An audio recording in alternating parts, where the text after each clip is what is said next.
il y a des voitures qui passent, il y a des personnes qui ont arrêté la circulation. Mais il dit de la Torah, d'une vision de la Torah, d'une perspective de la Torah, cet espace entre les deux murs des deux maisons c'est Reshut et Yachid. Maintenant, pourquoi il insiste qu'on met une Korah ou qu'on met un Lechi?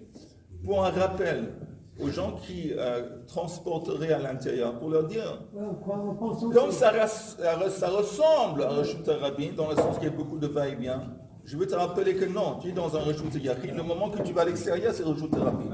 Là, c'est un problème, c'est-à-dire que finalement, cette partie de la route, les gens, ils peuvent plus passer avec un objet, quoi. Ah non, alors ça c'est ce que j'ai dit. Ah, ils peuvent plus, selon Rabbi Yehuda, oui, c'est ça. Non, attends. D'abord, je t'explique que dans Reshut Rabin, dans Stam Reshut Rabin, de la Torah, tu ne peux pas transporter un objet à une distance de 4 amot. Donc, de toute façon, je sais pas, ça va pas ajouter quelque chose à dire que tu ne veux pas transporter un objet dans cet espace. Même dans Reshut Rabin, tu ne veux pas transporter un objet à 4 rabim. Mais disons que si quelqu'un jetait un objet, faisait passer un objet de Reshut Rabin jusqu'à l'intérieur de cet espace qui est entre les deux maisons, selon Rabbi Yehuda, il a transgressé parce qu'il a fait passer d'un domaine à l'autre, de Reshut Rabin au Reshut Yachid. Ça, c'est la prise de position de Rabbi Yehuda. Est-ce que c'est clair pour tout le monde? Mais pourquoi Rabbi Yehuda dit ça? Ok. Non, écoute, c'est parce que c'est comme ça qu'il conçoit les choses. Il faut lui dire, je te souhaite qu'après 120 ans, quand tu vas monter en haut, tu vas chercher où est-ce qu'il est, Rabbi Yehuda, et on va te montrer, et voilà. Attendez une seconde. Je suis en pleine inspiration, en pleine hashra'a, que Risha, il m'a appelé une blague. Il y a un terroriste qui marche mot, qui est Baruch Hashem, il est mort. C'est probablement un des types qui a été tué à Shabbat. Et il arrive au paradis.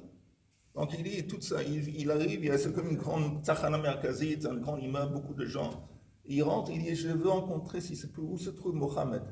Parce que j'ai donné ma vie pour lui, j'aimerais beaucoup le rencontrer. Il dit, Mohammed, je pense qu'il faut prendre l'ascenseur, il faut monter. Donc il prend l'ascenseur, il monte, il arrive, il sort du premier étage, il voit des gens vraiment bien.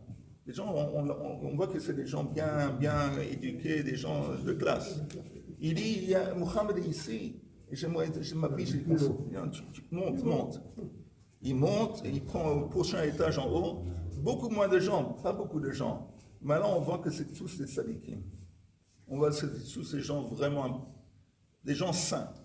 Alors il commence à s'exciter, alors est-ce que je peux rencontrer Mohammed et tout ça? Il dit, non, Mohammed, tu montes. Il retourne dans l'ascenseur, il continue de monter, sort encore une fois, il y a peut-être une demi-douzaine de personnes, chacun y rayonne. C'est Mohammed ici, c'est la joie. Il demande, est-ce que je peux rencontrer Mohammed? J'ai consacré ma vie à lui. Mohammed monte.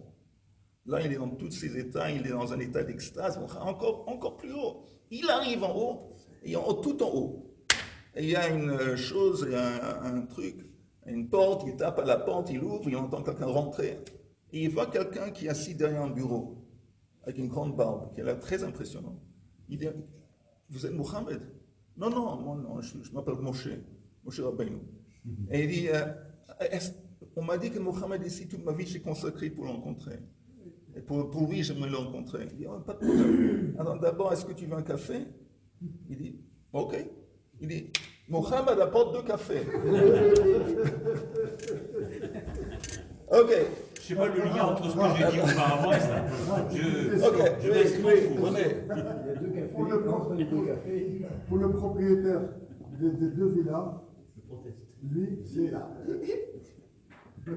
Oui, vas-y. Pour le propriétaire des 2 villas, le Reshut Yachid. Non, René, on n'a pas besoin de parler de propriétaire des 2 villas. Même s'il y a un propriétaire pour une villa, un pour l'autre. D'accord. Et ce que je voulais dire aussi, c'est qu'en fin de compte, cet espace, c'est seulement, il y a des voitures voitures pas le Shabbat, mais il y a des gens qui ont du va-et-vient. Okay? Il y a des gens, il ne veut pas dire, tu sais quoi, c'est hors limite. C'est un endroit privé. Reshut Yachid ne veut pas dire que c'est forcément un endroit privé. Mais ça veut dire qu'une perspective de la Torah, c'est un espace qui est considéré comme Reshut Yachid. C'est tout. Ça veut pas dire que c'est privé dans le sens que les gens, ils vont faire, ils vont pas... Mais pour les gens qui sont sur la route, ou l'autoroute, qui marchent, qui veulent traverser, ils continuent. Alors pour eux, c'est quoi? C'est un résultat yachid, oui? Écoute, encore une fois, quand d'accord. ils ont le droit de continuer sur la route et faire le passage et traverser, comme s'il n'était pas là, c'est comme Reshut Rabim. C'est comme Reshut Rabim. Mais, selon la Bilda, si un type, il était d'un côté de cet espace, il tendait un objet à quelqu'un d'autre qui était à l'intérieur, il a transgressé Hotsa'am et Reshut Rabim, c'est tout. Maintenant, et s'il y a un arbre fruitier dans cet espace-là, il est prié, il peut le cueillir ou pas? oui. Mais d'abord, on ne peut pas cueillir des fruits. D'abord, on ne peut pas cueillir des fruits le Shabbat. Mais encore une fois, c'est pas un endroit privé, mais c'est oui Reshut Yachid. Jusqu'ici, ça c'est l'opinion Rabbi Yehuda. Est-ce que c'est clair? Hein? C'est pas la halakha, ok, mais est-ce que vous avez compris? Je peux lui écrire. J'allais te dire, quand tu demanderas. Mais ça c'est Reshut Yachid. Maintenant, Rabbanan, eux, ils lui disent, le fait que tu as insisté qu'on va mettre un lechi, un poteau de côté ou une poutre en haut, c'est pas suffisant parce qu'en fin de compte, on conteste. Toi, tu dis que c'est Reshut Yachid, cet espace entre les deux maisons. Nous, on dit que non, c'est Reshut Rabim. C'est Reshut Rabim. On n'a pas t'aider de faire des simanim, c'est Reshut Rabim. Maintenant, la Gemara demande, qu'est-ce qu'ils disent en fin de compte, que s'ils considèrent que c'est Reshut Rabim? Est-ce qu'ils disent que c'est Reshut Rabim à fond? Non. Ou est-ce qu'ils disent qu'on est d'accord avec toi, Rabbi Yehuda, que c'est Reshut Yachid? Mais des Rabbanan, qu'est-ce que c'est Reshut Yachid? Pourquoi on met ces simanim? Pour permettre à quelqu'un, s'il veut, transporter un objet plus que 4 amot à l'intérieur. Si c'était Reshut Rabim, on ne peut pas transporter un objet plus que 4 amot dans Reshut Rabim. Si c'est Reshut Yachid, on peut. Un Rabbanan disent, ils sont mahmir, ils disent non.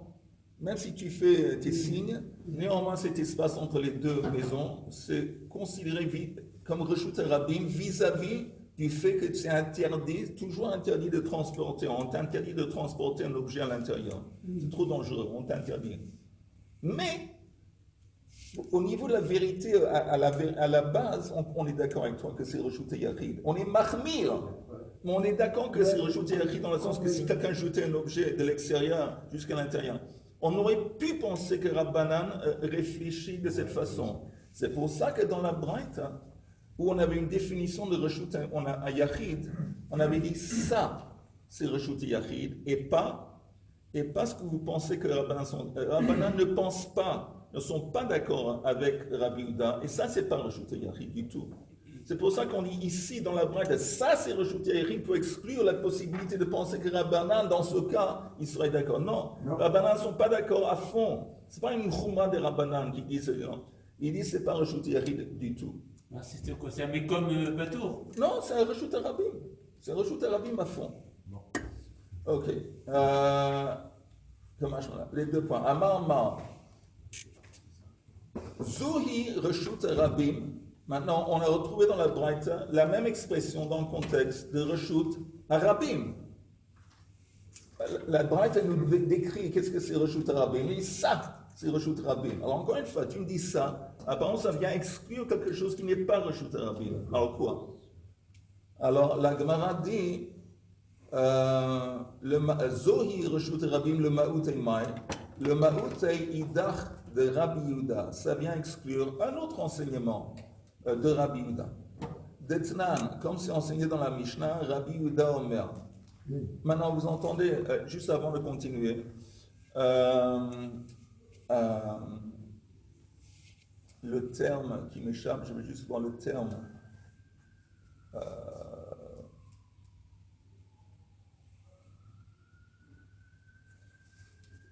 Non, pas si bas. Peut-être que je vais retrouver le terme plus tard ou dans le Rashi. Mais je vous explique l'idée. L'idée, c'est que les gens qui venaient et montaient à Aliyah la règle, qui venaient de loin pour aller se rendre à Yerushalayim pour la fête. Alors, il y a des fois qu'ils étaient sur la route pendant le Shabbat. Alors, bien sûr, ils arrêtaient de voyager. Et il y avait le Beit Din, le Sanhedrin, ils faisaient en sorte qu'ils construisaient le long de ces routes, il y avait des puits. Des puits pour permettre aux gens qui montaient les pèlerins de prendre de l'eau. Maintenant, qu'est-ce qui se passe quand on prend de l'eau? C'est un problème, parce que l'eau, l'eau dans le puits lui-même, c'est un reshut hayachid. Pourquoi le puits, c'est un reshut hayachid? Parce qu'il a une profondeur au moins de Asarat Tfachim. Il a une largeur au moins de 4 Tfachim, c'est plus que ça. Et donc, tu ne peux pas faire sortir de l'eau d'un puits et le donner aux gens qui sont dehors, parce que les gens qui sont dehors, ils sont dans le reshut harabim. Alors, comment on fait? Alors, il y a une permission, qui est un concept qui a été établi qui s'appelle Passei Biraot. Passei Biraot. On mettait, disons, ça c'est le puits, on mettait à chaque coin ça. On mettait deux planches, deux planches, une comme ça, comme ça. À un point il y avait ça, l'autre coin du puits c'était comme ça. Et il y avait un espace, bien sûr, entre le puits et les Passei Biraot, il y avait un espace. Et deux planches ici, deux planches ici. On ferme. Et c'est comme, oui, mais il y avait beaucoup d'espace. Et un toit? Hein? Un toit aussi? Non, il n'y a pas seulement, il n'y a pas de toit. Il n'y a pas non plus, il y a beaucoup d'espace entre les deux planches au coin. Il y a beaucoup d'espace. Mais c'était suffisant pour considérer que cet espace autour du puits est considéré comme reshut hayachid. Et donc, si quelqu'un puise de l'eau, et quand il fait sortir l'eau du puits, il est toujours dans le reshut hayachid, tant qu'il ne dépasse pas la ligne tracée par les planches. Vous avez compris? Ok. Maintenant, ces planches, ça s'appelle Passei Biraot. Les passim, comme des planches de Biraot, c'est comme le pluriel, le ber. Mais quand il passait passait sur place, vous utilisez l'eau sur place. Oui, dans l'espace. Tu ne peux pas. Oui. Mais il y avait un problème. Quand ils passaient du reshut harabim, ils venaient, ils marchaient, ils avaient des affaires, des objets sur eux. Oui. Donc ils devaient déposer les objets venant du reshut harabim au reshut hayachid. Ils devaient déposer les affaires. Je vais te dire comment je conçois les choses. Je vais te dire comment moi j'ai conçu les choses. Okay. Il y a une route. Sur la route, il y a des gens qui voyagent. À côté, un peu plus à l'intérieur, à côté, il y a un puits. Donc autour du puits, on crée cet espace qui est conçu comme reshut hayachid. Maintenant, les gens, ils descendent de leur caravane et ils peuvent marcher à l'intérieur pour boire. Ils peuvent apporter du bétail, des animaux. L'animal aussi il les fait entrer à l'intérieur de cet espace. Ils boivent. Chaque personne qui doit boire, il boit. Et voilà, après qu'on a bu, on retourne à la caravane, on continue le voyage. On ne peut pas transporter des objets qui étaient à l'extérieur jusqu'à l'intérieur, parce qu'à l'intérieur, c'est rajouté, il y a des vice versa. Oui, mais par exemple, Attends une seconde. Pourquoi on va faire cette application du puits ici? Déjà, le puits, c'est un reshut hayachid. Oui, parce qu'en dehors du puits, c'est reshut harabim. Alors, tu ne peux pas faire sortir le seau avec l'eau du puits, parce que si tu le fais sortir du puits, tu vas dans le reshut hayachid et le reshut harabim. Alors, qu'est-ce que Le passé reshut hayachid, c'est rien que l'ouverture du puits. Non, le reshut hayachid, c'est le puits lui-même. Le puits lui-même, la structure du puits, il est un reshut hayachid parce qu'il a une profondeur plus de 10 tfachim, il a un espace plus de 4 sur 4 tfachim, c'est un reshut hayachid. Alors, on ne peut pas faire sortir l'eau du puits et le donner à quelqu'un d'autre, le prendre en dehors, parce qu'en dehors du puits, c'est reshut harabim. Donc, ils ont créé, encore une fois, ce concept en mettant des plans sur le coin. Ça, c'est le scénario. Moi, je pense à autre chose. Adli, pas une zone carmélique, on a Le dli, non, le dli, c'est rien. C'est un Moi, objet. je pense à autre chose. Il prend le seau, et puis il verse le seau d'un endroit un peu incliné, et donc l'eau, le seau, je ne le déplace pas. Rien que c'est l'eau qui a été déplacée. Et à ce moment-là, Tu veux dire créer un canal. Exact. Mais d'abord, on ne peut pas créer ce canal le Shabbat, t'es d'accord? Non, mais il a été créé. On va avant, créer, puisqu'ils on va ont- construire. Ils ont construit les puits avant le Shabbat. Alors, C'est-à-dire, à côté des puits, ils vont construire des canaux. Rien du tout. Il verse l'eau parce que. L'eau, elle est inclinée, elle arrive. Et même, comment tu fais sortir l'eau du puits pour le verser dans le canal? Quoi? Tu fais sortir l'eau. Le moment que tu le fais sortir, après tu le vas et tu le verses, c'est fini. C'est déjà trop tard, tu as déjà fait rajouter. Mais quoi que ce soit, oui. La zone qu'on rajoute là, c'est pas plutôt une zone carménite que... Non, non, c'est pas carménite. Ah. C'est rajouter Yachid. Ça c'est le plongement de la zone... C'est encore une fois, c'est une coule, comment on traduirait coule?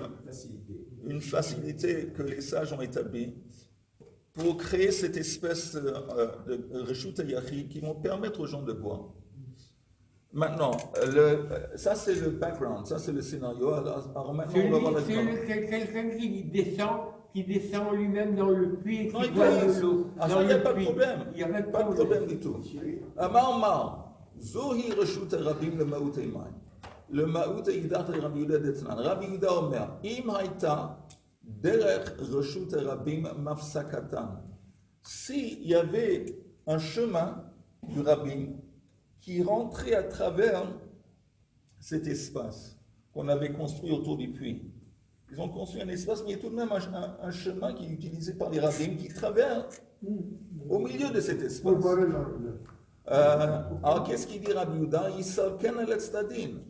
On va devoir, comment on dit, les saleks, on va devoir bouger ce chemin, on va devoir détourner le chemin, parce que sinon il va abîmer, il va détruire ce reshut yachid. Les chachamim omrim eino tzarich. Les chachamim disent t'as pas besoin. Pourquoi t'as pas besoin selon chachamim? Parce que le fait qu'il y a un chemin, ça ne va pas détruire, c'est pas considéré un reshut rabim. Je veux dire, le fait qu'il y ait du va-et-vient sur ce chemin, ça ne va pas détruire le statut du reshut yachid qui a été construit par ces passés biraot. Donc ça, c'est pas vraiment un reshut rabim. Donc quand on a dit dans la Braïta, ça c'est reshut rabim, on vient exclure ce cas d'un chemin qui rentre à travers dans l'espace, à travers cet espace, que selon Rabbanan, c'est pas reshut rabim.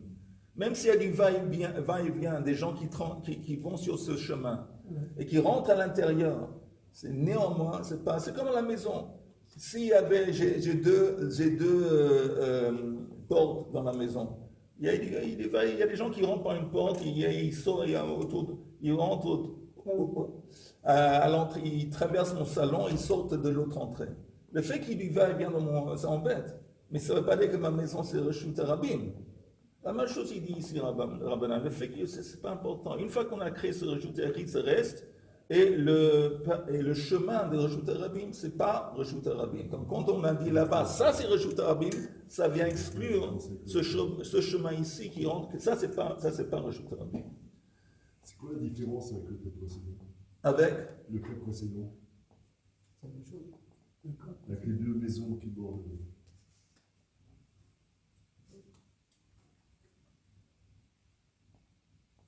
De quelle manière? Pour Rabbanan, le cas précédent, il y avait deux maisons qui étaient en face l'un de l'autre. L'espace à l'intérieur, c'est pas reshut yachid. Du tout. Mais pourquoi? Parce que pour Rabbanan, pour que ce soit considéré comme reshut yachid, ça doit être entouré de plus que deux murs. Donc s'il y avait une impasse à la fin de Oui, alors s'il y avait deux murs et une impasse, ce serait comme un mavoy, et ce serait reshut yachid, j'imagine. Si vous voulez, on peut juste un petit peu regarder le Rashi. Juste pour être sûr qu'on a tous compris, on peut regarder le Rashi. Le Rashi qui dit Mafsakatan. Vous voyez, il y a un Rashi dont le début du Rashi c'est Mafsakatan. Le Pasei Biraot, en utilisant ces planches, le Perek Bet de Eruvin, de Heikelu Chachamim Mishum Ole Regalim. Parce que les Chachamim ont fait une coule pour être en considération des olé regalim. Bebor bereshut rabim. En ce qui concerne un puits dans reshut rabim, ve'abor atzma reshut yachid. Et il dit le puits lui-même est considéré comme reshut yachid, shehi amuka asara ve'achava arba'a. Ve'amemale mitocha, celui qui puise de l'eau de l'intérieur de ce puits. Ve'meniach al sfata. Et il le pose à l'extérieur, chayav. Ve'kelu chachamim la'asot dalet pasim beinehen. Et les chachamim ont fait une coule en plaçant ces 4 planches, les 4 coins, ou beinehen eser amot. On peut avoir une distance jusqu'à 10 amot entre les planches. Ve'have chalalo reshut yachid. Et à partir de ça, l'espace entre ces planches est considéré comme un reshut yachid, le malot minabor, pour que les gens puissent puiser de l'eau de l'intérieur du puits et le boire à l'extérieur. Veke amar Rabbi Yehuda. Et Rabbi Yehuda a dit en ce qui concerne ce scénario, cette situation, Im haïta derech reshut rabim mafsakatan, yisalken mi beinehen. S'il y avait un chemin utilisé par le rabbin qui passait à travers cet espace, il faut détourner ce chemin. Pourquoi? De atu rabim ou mevaklei mechitzata. Parce que le va-et-vient des gens sur le chemin va annuler le statut de reshut yachid. Le moment qu'il y a du va-et-vient à l'intérieur, ça annule le statut de reshut yachid. Ve'hatzem ramina de Rabbi Yehuda de Rabbi Yehuda. Ok, ça c'est pas. De l'El de Amar Nosé Benoten Be'emsa de lo atu rabim ou Rachid dit qu'il y a une contradiction à partir de quelqu'un d'autre, c'est pas important. Mais regardons encore Rachid, un autre sarir. Rabbanan disent Rabbi, t'as pas besoin de détourner le chemin. Va'inu de katane zuhi reshut rabim. C'est pour ça que là-bas, dans la Braïta, quand on a donné des exemples de reshut rabim, on dit ça c'est reshut rabim et pas quelque chose d'autre. Avec hiluch de rabim. Mais le va-et-vient de beaucoup de gens, les bein apassim, entre les planches, lo have reshut rabim. Ce n'est pas considéré comme un reshut rabim, où il veille que sham daled mechitzot. Parce que comme le moment qu'on a placé les 4 planches, les 4 côtés du puits, c'est fini. C'est un reshut yachid. Le fait qu'il y a un chemin qui passe au milieu avec du va-et-vient de personnes, ça ne va pas changer le statut de reshut yachid, comme l'exemple que je vous donnais avec la maison. Même s'il y a beaucoup de gens qui passent à travers ma maison c'est reshut yachid. Et voilà. Donc ça c'est l'explication. On continue un petit peu. Et on dit ici pourquoi ici on dit Gemura. Aïde de Tana Reish Gemura, Tana Nami Seif Gemura. Velachshov Nami Midbar. Maintenant la Gemara dit pourquoi pas parler aussi d'un Midbar? Pourquoi le Midbar n'est pas inclus dans la définition de reshut rabim? Midbar. Et pourtant ça a été enseigné dans une braïta. Eizohi reshut rabim. C'est quoi la définition de reshut rabim? Sratia. Sratia, on avait dit, c'est une grande route, normalement qui joint entre les villes, comme une autoroute. Ou Platia, une grande place. Platia Gdola, ou Mevoot Mefulashin, des routes qui traversent des villes, vers Midbar. Et aussi dans la liste de reshut rabim, il y a le désert. Pourquoi dans notre braïta qu'on a vu l'autre semaine, pourquoi le désert n'est pas inclus? Et la réponse est Amarabba Lokash, il n'y a pas de contradiction. Kan bezman chez Israël shruin bamidbar, kan bezman azeh. Ça dépend. Quand est-ce qu'on définit le midbar en tant que reshut rabim? Seulement quand Am Israël était dans le midbar. Et ça c'est un cas exceptionnel. Quand Am Israël sont dans le midbar, comme c'est fréquenté par des centaines de milliers de personnes, le midbar devient reshut rabim. Mais le midbar, disons dans des circonstances normaux, reshut un yachid. Non, je m'excuse. Quand c'est fréquenté par des centaines de milliers de personnes, c'est reshut rabim. Mais quand il n'y a personne, c'est pas un reshut rabim. Si c'est pas un reshut rabim, c'est quoi? Il y a fait. T'es en forme ce matin? Carmélite. Non, pas trop, mais. Ouais. C'est des souvenirs. Il y a fait. Alors encore un petit peu. Amar mar im hotzi ve'achnis b'shogeg chayav chatat. On avait dit que si quelqu'un avait rentré d'un domaine à l'autre par erreur, inadvertance. Ça, c'est la Gemara, Arabe. Je continue, je m'excuse, je continue à partir de 2 points dans la Gemara. Amar mar im hotzi ve'achnis b'shogeg. Si quelqu'un avait transporté un objet d'un domaine à l'autre par inadvertance, chayav chatat. B'meizid, s'il avait fait consciemment, Anouch karet beniskal, il reçoit karet et skila. Maintenant la Gemara demande, Beshogeg chayav chatat, pshita. Pourquoi tu as besoin de me dire ça? C'est évident, c'est une évidence. On sait que quelqu'un qui transgresse un interdit de Shabbat, s'il le fait par erreur ou par inadvertance, il doit apporter un korban chatat. Pourquoi le dire? C'est pshita, c'est pas shoot.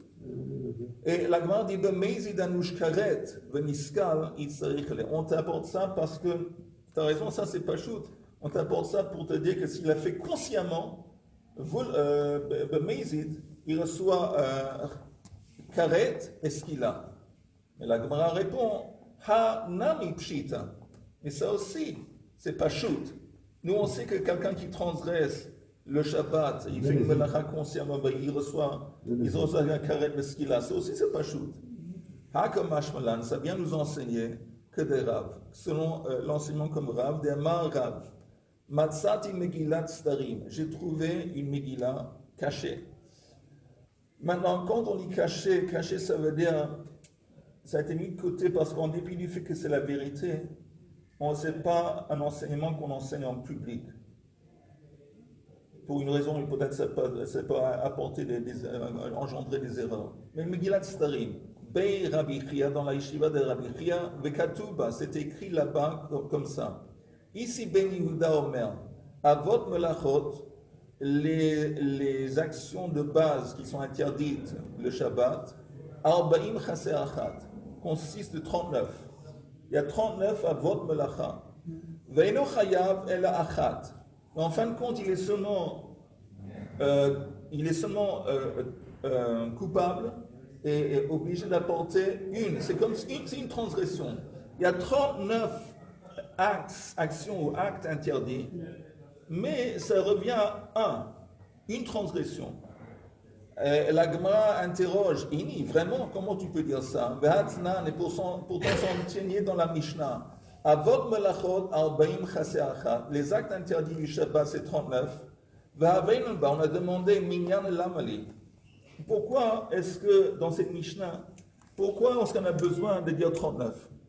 La question est, vous entendez, il y a une Mishnah plus tard dans Masechet Shabbat, il y a une liste des 39 actes interdits. Donc la Gemara demande pourquoi dire le numéro 39? On peut les compter. On dit à la fin, ils sont 39. Moi aussi je sais compter. Moi aussi je peux en compter 1, 2, 3, 4, 5, j'arrive à 39. Pourquoi dire ils sont 39? Azaminyan, le compte, l'amali. Ve'amar Rabbi Yochanan, she'im asa'an kulam, be'elem achat, chayav al kol achat ve'achat. Ça veut dire que si quelqu'un avait transgressé ces 39 actes, be'elem achat, be'elem, sans que quelqu'un lui dise au milieu, tu sais que c'est Shabbat aujourd'hui, ou tu sais que ce que tu fais c'est interdit. Donc il était dans un cas, un état d'insouciance ou un cas un manque de connaissance comme ça, pendant les 39 actes, sans interruption, il a fait 39 actes. Dans ce cas, il doit apporter, s'il a fait ça par exemple, le shogeg, 39 actes interdits, il a fait ça par inadvertance, il doit apporter 39 korban khatat. Parce qu'on est chayav sur chacun. On ne me dit pas qu'il y a une chayav et l'achat, que sur les 39, il dit que c'est seulement considéré comme une transgression. On voit selon Rabbi Yochanan, ce n'est pas considéré comme une transgression. Que s'ils ont tous fait dans le même esprit d'inadvertance, il doit apporter 39. C'est 39 actes interdits. Et là, on finit. Il n'y a pas un rapport. Attends. Ella, Eino chayav. Al-Achad, plutôt la Braïta, tu dois comprendre la Braïta qui dit que tu as seulement transgressé une. Je m'excuse. Il y en a une sur laquelle tu n'as pas transgressé.